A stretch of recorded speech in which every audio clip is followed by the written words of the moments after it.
Assalamualaikum warahmatullahi wabarakatuh. Izinkan saya untuk memperkenalkan diri. Saya mahasiswa Akper Kesdam 2 Sriwijaya, bernama Putri Bella Aprilia dari tingkat 1B dengan nomor NIM 01200089. Maksud saya di sini adalah untuk mengadakan penyuluhan kesehatan tentang penyakit jantung koroner kepada masyarakat sekalian agar tahu apa itu penyakit jantung koroner dan bagaimana pencegahannya. Baiklah, kepada masyarakat, di sini saya akan menjelaskan apa itu penyakit jantung koroner agar masyarakat bisa memahami. Penyakit jantung koroner itu adalah gangguan fungsi jantung akibat otot jantung kekurangan darah karena adanya penyempitan pembuluh darah koroner. Pada waktu jantung harus bekerja lebih keras, terjadi ketidakseimbangan antara kebutuhan dan asupan oksigen. Hal inilah yang menyebabkan nyeri dada. Kalau pembuluh darah tersebut sama sekali pemasukan darah ke jantung akan terhenti, dan kejadian inilah yang disebut dengan serangan jantung koroner. Baik, tadi saya sudah menjelaskan apa itu penyakit jantung koroner kepada Bapak Ibu sekalian, dan di sini saya akan memberikan info tentang gejala penyakit jantung koroner. Gejala yang ditimbulkan oleh penyakit jantung koroner ini meliputi 1. Nyeri dada atau ketidaknyamanan pada dada. Nyeri ini bisa menjalar ke leher, rahang, bahu, dan tangan sisi kiri. Punggung, perut sisi kiri sering disebut mah. Nyeri ini ringan sampai dengan berat. Nyeri dada ini disebut dengan angina yang dapat bertahan selama beberapa menit. Jika plak belum menyumbat arteri koronaria secara total, maka angina akan mereda dengan sendirinya. Jika angina bertahan terus-menerus, maka segera bawa diri ke dokter. Baik, kemudian gejala yang kedua yaitu keringat dingin, mual, muntah, atau mudah lelah. Dan gejala yang ketiga yaitu irama denyut jantung yang tidak stabil atau aritmia. Bahkan bisa menyebabkan henti jantung yang bila tidak ditangani dengan cepat dapat menyebabkan kematian. Baiklah, Ibu, Bapak sekalian, tadi saya sudah menjelaskan tentang gejala penyebab jantung koroner, dan di sini saya akan menjelaskan tentang penyebab penyakit jantung koroner. Penyakit jantung koroner ada banyak ya Bapak Ibu.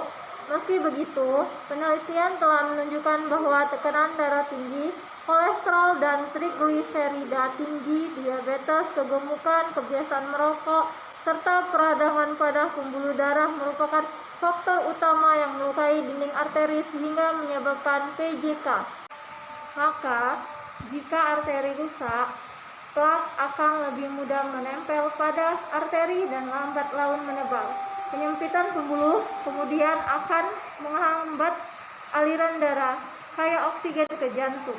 Jika plak ini pecah, trombosit akan menempel pada luka di arteri dan membentuk gumpalan darah yang memblokir arteri. Hal ini dapat menyebabkan angina semakin parah. Ketika bekuan darah cukup besar, maka arteri akan tertekan yang menyebabkan infark miokard atau kematian otot jantung. Cukup besar, maka arteri akan tertekan yang menyebabkan infark miokard atau kematian otot jantung. Kemudian Bapak Ibu sekalian, saya akan memberitahukan ada beberapa faktor yang dapat mempengaruhi penyakit jantung koroner, meliputi 1. Usia lanjut. Semakin tua, arteri akan semakin menyempit dan rapuh. 2. Pria lebih memiliki resiko terkena penyakit jantung koroner daripada wanita. Yang ketiga, apabila ada anggota keluarga yang mengidap gangguan jantung, maka resiko PJK meningkat. Yang keempat itu adalah merokok, karena nikotin dalam rokok itu dapat menyebabkan penyempitan arteri. Kelima, memiliki riwayat tekanan darah tinggi dan kadar lemak darah yang tinggi. Keenam, memiliki trauma mental atau stres psikologi berat jangka waktu panjang. Dan di sini, penyakit jantung koroner itu dapat dilakukan dengan beberapa pemeriksaan bisa Bapak dan Ibu lakukan pemeriksaan fisik ataupun pemeriksaan laboratorium. Dan di sini ada beberapa jenis pemeriksaan, yaitu elektrokardiogram, itu EKG. Pemeriksaan ini dilakukan untuk mendeteksi adanya kelainan-kelainan pada irama jantung. Yang kedua itu ekokardiogram. Pemeriksaan ini dilakukan untuk mengetahui sejauh mana kerusakan berefek pada fungsi jantung. Yang ketiga yaitu stress test. Ini dokter akan menyarankan stress test. Pada pemeriksaan ini ia akan diminta untuk berjalan atau bersepeda statis, sementara dokter akan mengukur aktivitas jantung dengan EKG. Baik Bapak Ibu, di penyuluhan terakhir kali ini saya akan ada beberapa cara untuk pencegahan penyakit jantung, yaitu yang pertama, Bapak Ibu sekalian dan anggota keluarga rutin memeriksakan diri. Lakukan pemeriksaan rutin terkait kadar kolesterol, gula darah, dan tekanan darah. Kedua, konsumsi makanan sehat. Perbanyak konsumsi buah, sayur, gandum, dan lemak omega 3. Batasi konsumsi daging merah, serta hindari makanan tinggi gula, lemak, kolesterol, dan garam. Ketiga itu, latihan atau olahraga rutin. Selain membantu menjaga kesehatan, latihan rutin selama 30-60 menit sehari dapat membantu mengontrol tekanan darah, serta kadar kolesterol dan gula darah. Kemudian, yang keempat itu adalah jaga berat badan ideal. Berat badan berlebih atau obesitas itu dapat menyebabkan resiko atau meningkatkan resiko terserang penyakit jantung. Yang kelima, berhenti merokok. Rokok adalah faktor resiko utama penyebab jantung, terutama penyakit jantung koroner.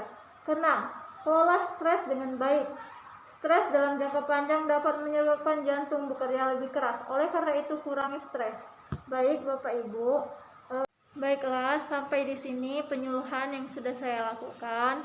Terima kasih Bapak dan Ibu sekalian sudah mengikuti penyuluhan ini dengan baik, dan semoga bermanfaat dan bisa menambah wawasan dan pengetahuan Bapak Ibu sekalian. Dan akhir kata saya ucapkan wabillahi taufik walhidayah. Wassalamualaikum warahmatullahi wabarakatuh.